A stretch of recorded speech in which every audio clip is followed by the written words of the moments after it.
There are truths that sink deep beneath the black water of the Louisiana swamps, where Spanish moss hangs from cypress branches like the gray hair of the dead. They are not told in stories on front porches, but are whispered in the rustle of palmetto leaves, in the mournful cry of tree frogs, in the humid heat of the night. These are not fairy tales to frighten children. These are legacies carved in bone, nurtured by blood. And Clara's story begins there.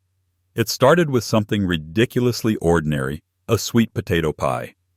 Clara was walking home on a red dirt road, dust clinging to the hem of her dress. In her arms was a small paper bag containing a little flour sugar and a few lemons. The scent of pine and damp earth hung in the air. Just as she saw the silhouette of her simple wooden house nestled among the trees, a warm voice called out to her. "Clara, honey." It was Mrs. Jolene, the neighbor, with a smile like May sunshine. She wore a pair of oven mitts and was holding a hot sweet potato pie, its surface glistening with a layer of melted brown sugar. "Take this, child," she said gently. "I made it for the church gathering, but I had an extra one. I thought of you right away." Clara froze. In her world, kindness was a rare foreign currency, always viewed with suspicion. She hesitated, her mother's words echoing in her head like a prayer. "Never trust a gift that asks for nothing, Clara. Kindness is just a beautifully decorated trap." For me? Of course. Mrs. Jolene smiled, the wrinkles around her eyes crinkling. "Take it and enjoy. Your mother, I know she has her ways. This pie is for you." A strange, warm feeling crept into Clara's chest. "Thank you, Mrs. Jolene." But as she stepped onto the first porch step, her foot caught on a rotten board. The pie slipped from her hands. It hit the ground with a sickening thud, shattering into a bright orange smear on the red dirt. It looked like a wound, an ugly prophecy. Augustine.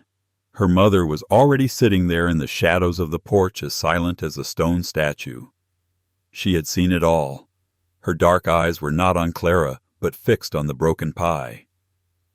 "A gift thrown into the dust," she murmured, her voice devoid of emotion, as cold as water at the bottom of a well. Clara hung her head, shame burning her cheeks. "I'm sorry, Mama. I didn't mean to." "Nothing is unintentional," Augustine said, finally shifting her gaze from the pie to look directly at her daughter. "It was an answer, a sign, and we must respond." That night the moon was full and round like the eye of a mad god hanging over the swamp. Augustine woke Clara without a word. She handed her a small knife and an earthenware bowl, then led her deep into the stagnant water where the air was thick with the smell of mud and decay. On a dry mound of earth, Augustine spread a black cloth. She placed the crumbled pieces of the pie in the center, then arranged strange objects around it. An alligator tooth, a lock of hair, a few gnarled roots. She began to chant ancient words, a language not meant for the ears of the living. Then she turned to Clara. "Give me your hand." Clara tremblingly held out her hand. Without a moment's hesitation, Augustine made a small cut on the girl's palm. Blood welled up, and Augustine let 3 drops fall onto the broken pie. "Blood for blood," she whispered. Then she pulled a water snake from a cloth bag, its body slick and black. The snake writhed in her hands, but Augustine held it fast. She raised the creature over the blood-soaked pie. "The mouth that offered false sweetness, may it taste the bitterness of ash." Augustine cried out, her voice as sharp as broken glass. "The hands that gave an uninvited kindness, may they become withered and useless. The blood that nourished arrogance, let this water reclaim it." With a swift movement, she threw the pie, the snake, and the curse into the black water. They vanished without a ripple, as if they had never been. A few days later, a rumor began to spread through the town like wildfire. Mrs. Jolene's son, a healthy young man who worked on an oil rig, had suffered a terrible accident at work. A cable had snapped, crushing his hands. The doctor said he would never be able to use them again. and when Clara heard the news, she looked at her own palm where the faint scar remained. She knew. It wasn't bad luck. It wasn't an accident. It was the response. And this was only the beginning. Living with Augustine was like walking through an invisible minefield every day. Clara didn't choose to be her only daughter. She didn't choose to be the child of Augustine, the woman the whole town both feared and sought out in desperation. To outsiders, Augustine was a healer, a traiteuse, as the old Cajuns called her. They respected her. They would knock timidly on her weathered wooden door to ask for a poultice to break a fever, a decoction to soothe a barren womb, or a bag of herbal powder to sprinkle under the pillow of a philandering husband. Augustine received each person with the same unnerving calm. She listened to their woes with unblinking eyes, then would silently go inside to prepare a handful of ash, a root, or something carefully wrapped in a knotted cloth. The clients would leave convinced their fate had just been altered. But Clara knew what others didn't. Her mother did nothing out of kindness. Never believe in softness. Augustine would often repeat to her, her voice as steady as a swift current. Behind every smile is an envy waiting for its moment. Behind every gift is a binding thread. That was how the young girl learned from a very early age to be wary of everything and everyone. At 6, her small hands already knew how to grind dry leaves in a stone mortar. By 10, she could distinguish between healing roots and destructive ones. She learned to recognize the hours when restless spirits wandered, when to be absolutely silent, and when to bring offerings to the swamp. Her mother showed her the most familiar trees, oak, magnolia, pecan, but in her words, no tree was innocent. Even the tree that bears sweet fruit can kill. Augustine said, her hand stroking the rough bark of an old oak. It is the mouth that decides, to bless or to curse. Clara listened, absorbing everything without ever asking a question. Their house was not like the others. Neighbors sometimes entered more out of necessity than desire. They brought eggs, a little cornmeal, or a freshly caught catfish as an offering and sat on a mat on the floor. Occasionally Augustine would invite them for a simple meal, some corn grits, a few slices of fried okra. People usually ate without appetite, because to refuse the invitation would be an unforgivable insult. However, as soon as they left, something inexplicable would happen. The plates they had just used would disappear. One morning, Clara followed Augustine to the back of the house, which led to a small creek connected to the swamp. Her mother carried a basket covered with a dark, rough cloth. When she reached the water's edge, she lifted the cloth. Inside were the previous day's plates, some leftover food, and a small packet tied with twine. Clara asked timidly, "Why do you always throw them away?" Augustine turned her gaze, piercing her daughter. "Because a meal is never innocent. When someone eats in our house, they give us a part of themselves. And we decide what we will do with that part." She picked up a plate and threw it into the murky water. Then a second. Finally, she took the small knotted packet and let it float away. "What has eaten of mine will never return whole," she said, "but its trace will remain in this water." Clara understood. Even the simplest things like eating could become invisible chains. Even a simple meal could be a weapon. That was how her education was shaped, not by love, but by fear and suspicion. While other children learned to read, Clara learned to tie magical knots.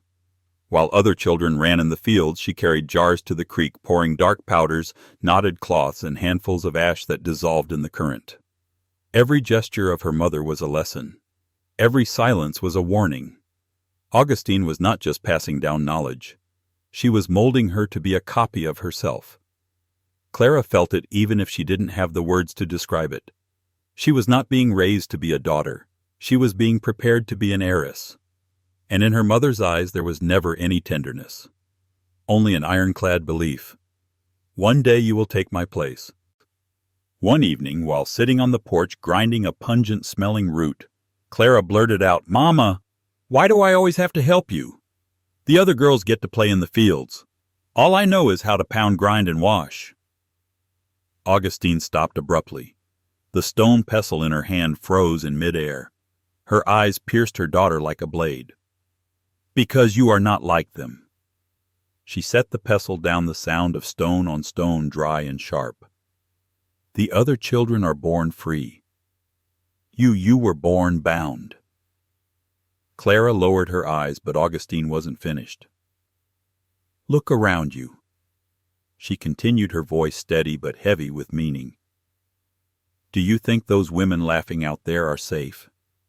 They are weak. A single ill wind blows and they fall. You will never be weak. I am turning you into a weapon, and weapons do not play." Clara nodded, not daring to reply. The following days passed in a strange tension. Since the accident of Mrs. Jolene's son, Augustine's house was no longer peaceful. At night, strange noises began to sound in the yard, the crack of dry branches as if someone was stepping on them. The howl of the wind through the cracks in the boards sounded like someone whispering Augustine's name. Sometimes Clara would wake up with a start, feeling a chill that did not belong to the weather seeping into her room. But Augustine was not afraid. She knew it was the spirit of the dead young man seeking revenge. "When the spirits demand a debt," she told Clara one evening as the scratching sounds on the wall grew louder, "you must give them something to eat." That night she called her daughter. "Wake up, Clara. Tonight is when it all begins for you." Clara followed her mother out of the house. In the silence of the sleeping town, they walked a long way deeper into the swamp than ever before. The creek bank, usually peaceful, seemed to be possessed by an invisible presence that night. The air was heavy and smelled of damp clay and fear. Augustine spread the familiar black oilcloth, then took out several items from her bag. 3 candles made of black wax, a bowl, and a coiled black water snake. Clara turned pale.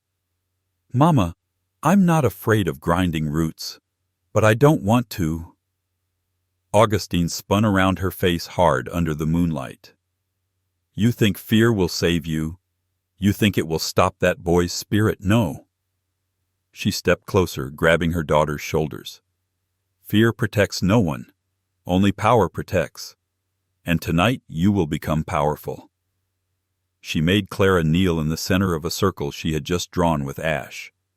Then she lit the 3 candles, their flickering flames dancing, casting grotesque shadows on the tree trunks.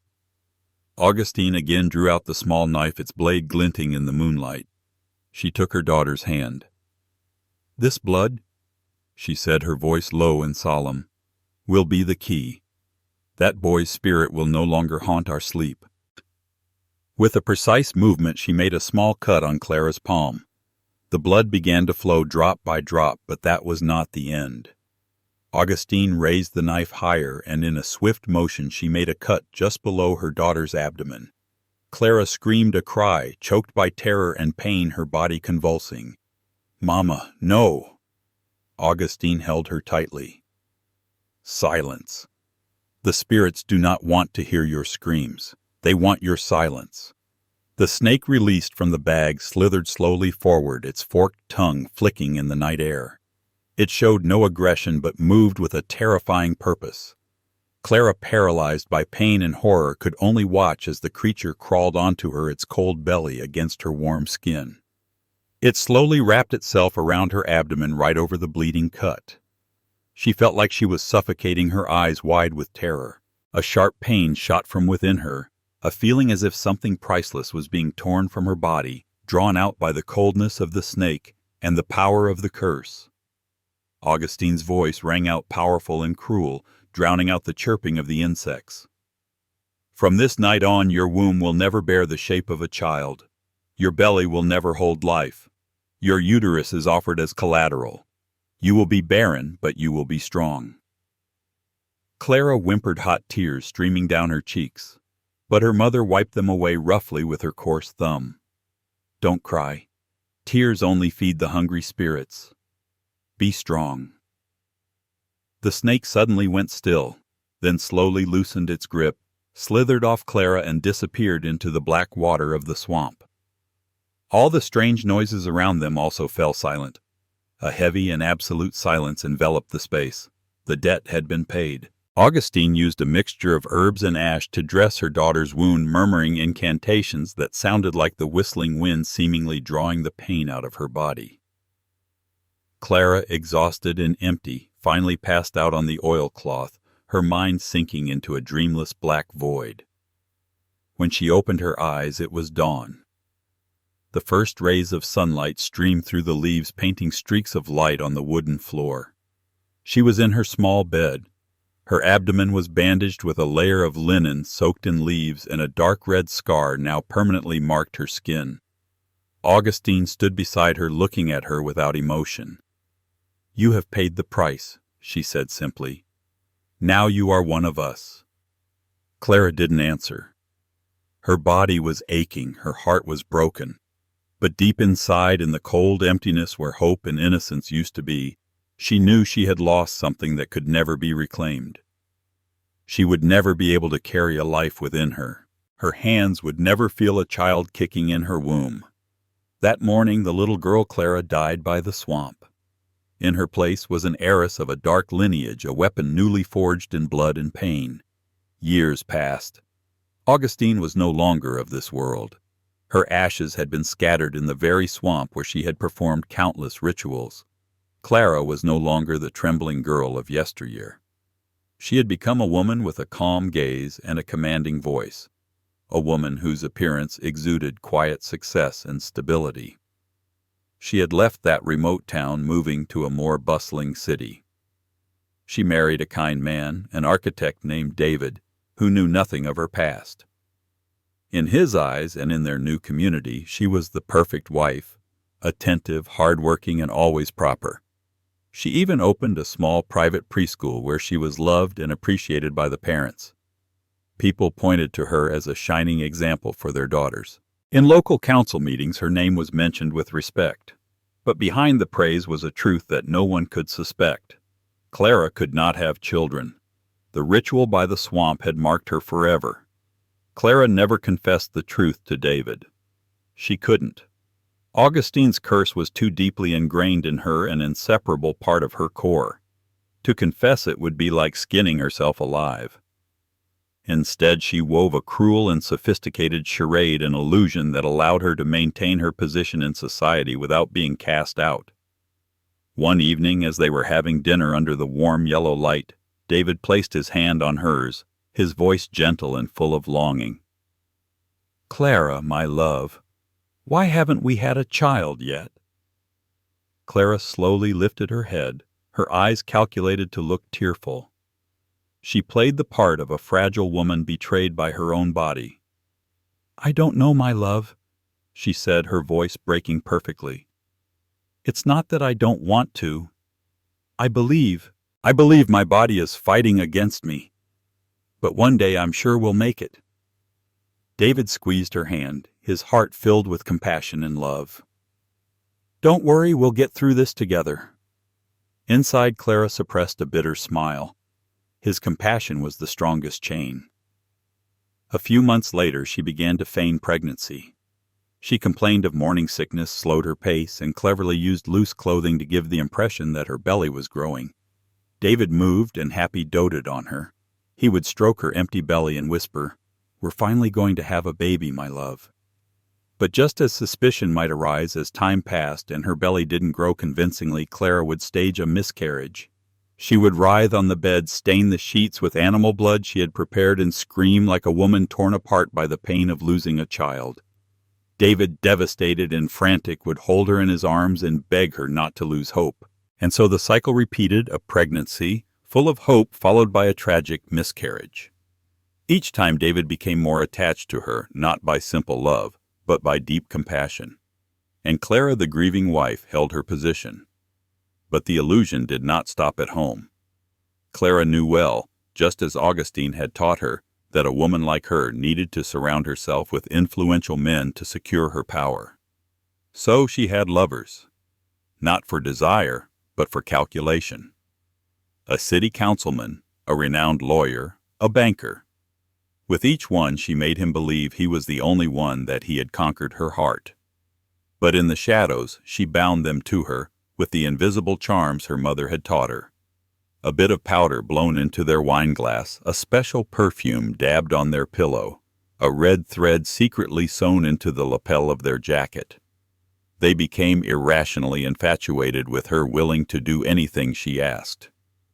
Thanks to them, Clara's preschool flourished. She received generous grants, distributed free uniforms, and organized lavish parties for the children. The city's residents admired her even more, seeing her as a benevolent woman, a mother to all the children in the neighborhood. But in the secret of the quiet nights, Clara was not a faithful wife or a dedicated educator. She was an extension of Augustine, cold, calculating, and ruthless. And when her lovers, under the influence of her charms, called her name with all their passion, she saw them only as puppets. She pulled the strings with precision, ensuring that none of them could escape. Her power was gradually being consolidated not with guns or money, but with the invisible threads of manipulation and magic. Clara knew she had crossed a critical threshold. This was no longer a story of a legacy passed from mother to daughter. Now she was forging her own circle of power. And in a city this large, women who crave power were not hard to find. They came to her at first out of curiosity, then out of desperation. Some were betrayed by their husbands, others were humiliated by business rivals, and many were crushed by the weight of poverty. All of them were looking for a way to regain control of their lives. Clara listened to them with infinite patience, looking them straight in the eye and saying, "There are no useless laments here. Here each of you will learn to defend herself. But know this, once you step in, it is forever." And one by one they accepted. The circle of power began to grow. At first there were only 5, then 8, then more than a dozen. Each woman, after an initiation ceremony, would be granted a special ability. Clara did not give everyone the same kind of power. She chose based on the needs of the circle, on the usefulness she saw in each person. One was given the ability to sow discord, another could cause sudden illnesses, and a third could whisper thoughts into people's minds. One evening, after her husband was fast asleep, Clara quietly left the bed and went out. In a dark alley she met one of her new members. They exchanged a knowing look, then went together to an abandoned house on the outskirts of the city. There, in the darkness, they prepared for a ritual, the initiation of a new member. 5 women stood in a perfect circle in the dusty room. This was not a tea party. This was not a gathering of ordinary women. In the center, a child was kneeling. An 8-year-old girl, a student from Clara's own preschool. The day before, Clara had given the little girl a small, pretty necklace as a gesture of affection. No one, not even her parents, could have suspected that it was actually a conduit. When night fell, the girl's spirit was drawn by the necklace to this locked room, pulled from her sleep. Her physical body was still asleep at home, but her spirit was now serving as a channel for energy. The little girl trembled, her eyes wide with terror, looking at the women around her. She didn't understand why she was there. 2 live chickens were placed on the floor, one jet black, the other pure white. Clara gave a signal. Elise, the one to be initiated, stepped forward. She looked at Clara with a mixture of fear and admiration. "Hold the black chicken," Clara commanded. Elise obeyed. The chicken struggled in her hands, its wings beating against her. Clara stood tall, her posture regal. She had inherited Augustine's hardness, but her voice was softer, more controlled. She knew how to command without raising her voice. "Listen carefully," she said slowly. "Tonight we seal a pact and welcome a new sister into the circle." Clara took the white chicken and placed it in the little girl's hands. Elise, on the opposite side, held the black chicken tightly. The other women exchanged knowing glances. Then Clara gave a short command. "Switch!" With a precise gesture, Elise took the white chicken from the little girl's hands and gave her the black one. The girl wanted to put it down, but Clara immediately stepped forward, placing a firm hand on her shoulder. "Hold it! You must hold it!" The little girl obeyed, clutching the black chicken. Her eyes filled with tears. One of the women began to sing a lullaby with a strange, monotonous melody. The black chicken began to struggle with a desperate violence. It was absorbing the child's innocence, her life force. The little girl whimpered, her body convulsing. Then suddenly the black chicken went limp in her hands. Dead. As soon as the black chicken died, Elise squeezed her eyes shut, clutching the creature to her chest. Her breathing became fast and shallow, as if a strange heat was invading her entire body. Her eyes rolled under her eyelids. Her mouth fell open, and words she didn't know began to pour out, a jumble of ancient chaotic sounds. It was the proof. What had just been taken from the child had been transferred to Elise, but it had transformed into a form of dark power. The white chicken, now drained of its life force, convulsed one last time and then collapsed motionless. Clara approached Elise and whispered in her ear, "Don't fight it. Let them in." The whole circle held its breath. Clara looked up, observing each woman. "It is done." Elise slowly raised her head. Her expression had changed. She was no longer the hesitant, fearful woman from before. Her gaze was now harder. The corners of her mouth lifted into a smile she didn't even recognize. "I can feel them," she whispered, her voice hoarse. "They are here. They have accepted me." The other women shivered, a mixture of horror and admiration. Clara came closer and blew softly in Elise's ear. "From this night on, you are not alone. You are one of us, and no one can ever separate you from this circle." On the floor, the child collapsed, her spirit exhausted. Clara stood there contemplating the scene with a majestic, powerful air. The circle was growing, and she knew that soon she would have to expand it even further. Clara knew she had just added another brick to her empire. On the surface, in the daylight world, no one suspected a thing. Her preschool was still a model. The children still played in the yard, unaware that sometimes their innocence was used as a conduit for the darkest purposes. An invisible bond had been woven between the women in the circle. They supported each other, but that support came at a price. Each one was bound by the fear of betrayal, because anyone who dared to turn their back would disappear under strange circumstances. The first was a woman named Sarah. She had begun to show remorse and said she wanted to leave. One morning she was found in her bed. Her body was unresponsive. Her mouth was open, but no sound could come out. She was still alive, but trapped in her own body, a silent prisoner. The second, more daring, had sworn she would never set foot in the abandoned house again and threatened to reveal everything. That very night, a disaster struck her family. Her husband died in his sleep, the doctor concluding it was a sudden heart attack. The small shop that was their livelihood was burned down in a fire of unknown origin. And before sunrise, her eldest son died of a sudden high fever. In one night, everything that gave her life meaning was gone. Since then, no one dared to whisper a word of protest. No one dared to challenge Clara. Elise became her right hand. She would repeat with pride, "Everything I have today is because of you.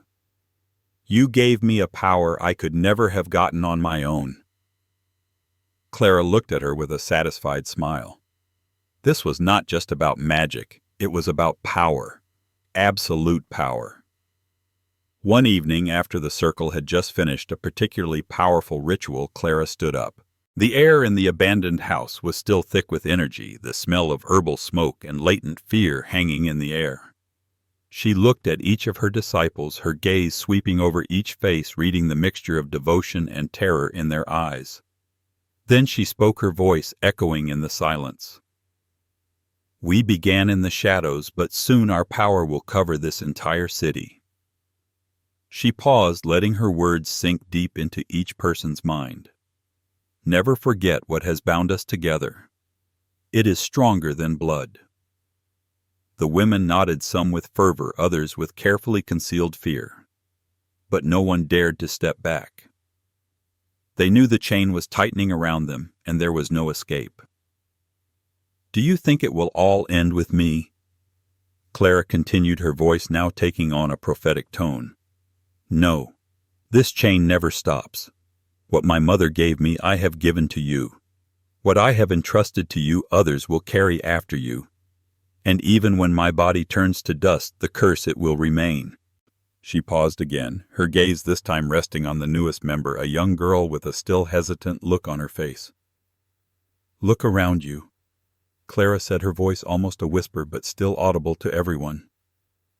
"The next witch may have already been born. Perhaps you will stumble upon her tomorrow at the market, or on some street corner. A child with eyes that know too much, a woman with a smile that is too sweet." Clara felt a new excitement rise in her veins. She was no longer just an heiress. She had become a leader, the founder of an invisible empire. And in her eyes was an unshakable certainty this circle had not yet finished its growth. As the members left one by one disappearing into the city's darkness, Elise stayed behind. "They both fear and admire you," she said. "You have become their Augustine." Clara shook her head slightly, a mysterious smile playing on her lips. "No, Elise. Augustine was limited by her swamp and her small town. Her world was small. As for us—" She held out her hand as if embracing the entire sleeping city outside. "We have a much larger playground." Her ambition went far beyond what her mother had ever imagined. Augustine had only sought survival and revenge. Clara sought domination. She wanted to weave a web of power that covered every aspect of this city, from the city hall to the darkest alleys. She wanted her women everywhere, loyal eyes and ears who could pull the invisible strings at her command. Her empire would not be built of brick and mortar, but of secrets, debts, and fear. And it would endure because it was fed by the very weaknesses of human nature: desperation, greed, and the thirst for power. More years passed. Clara's invisible empire had spread like roots in the earth. Her women had infiltrated many sectors of the city. One worked as a secretary for a powerful judge, another managed an influential charity, and yet another was the head nurse at the main hospital. They were Clara's eyes and ears, gathering secrets and carrying out her will discreetly. Clara, on the surface, remained the respected headmistress, the devoted wife of a successful architect. The charade of miscarriages was no longer necessary. David, after years of disappointment, had accepted their childless fate, his love for Clara having transformed into a tender and protective companionship. He never knew that the woman he slept next to every night was the center of a dark network of power that was suffocating the city. However, absolute power often comes with internal decay. Elise, Clara's loyal right hand, had become increasingly bold and cruel. The power Clara had given her seemed to have corrupted her soul. She began to act without Clara's permission, using magic for petty personal gains, ruining a neighbor's business, causing an accident for her ex-husband's lover. At first, Clara ignored these actions, considering them the excessive enthusiasm of a loyal disciple. But then Elise went too far. One of the newest members of the circle, a young woman named Maya, expressed her concern. She had witnessed Elise perform a ritual targeting a child simply because the child's mother had accidentally soiled Elise's new dress in public. The ritual was not just a warning, it was cruel and malicious. Maya went to Clara in secret. "Ma'am," she said, trembling, "what Elise is doing, it's not right. We were taught to defend ourselves to regain control. But she is finding pleasure in causing suffering. That is not our way, is it?"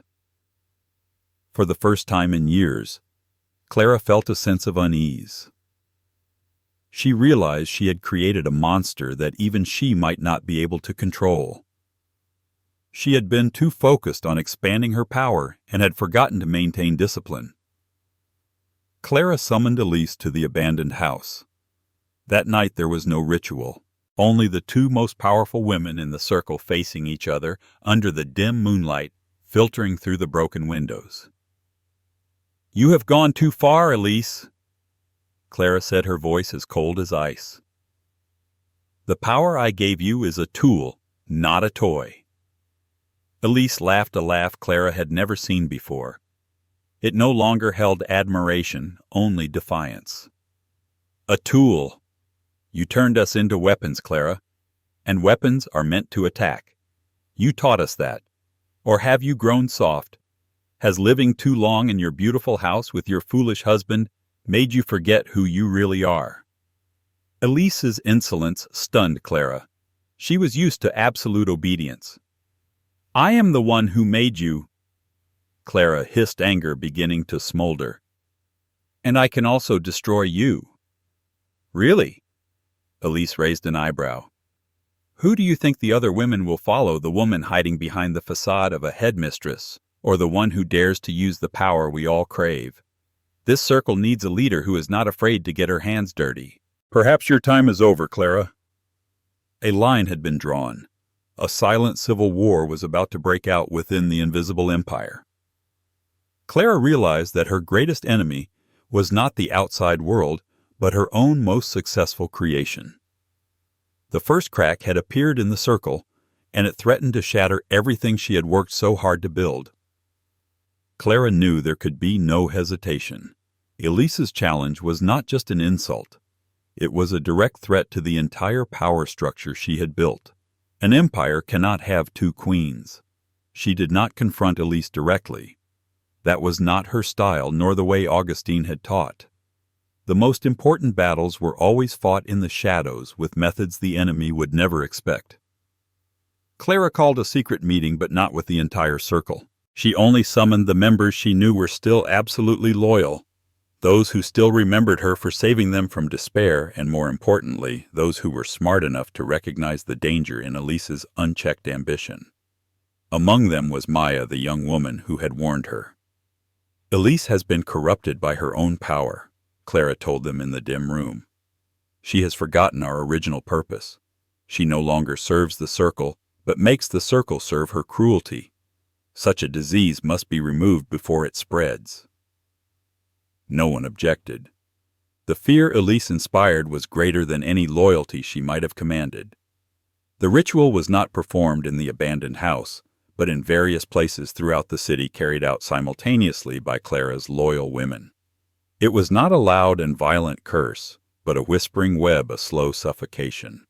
Maya was tasked with placing a conduit, one of Clara's own buttons, into the pocket of Elise's coat. Another whispered Elise's name into a stagnant creek on the outskirts. Yet another buried a photograph of Elise with poisonous roots under an old tree. Clara at home performed the central part of the ritual. She did not use blood or snakes, but the very thing that had created Elise's memory. She burned the letters Elise had once written to her, words full of gratitude and devotion.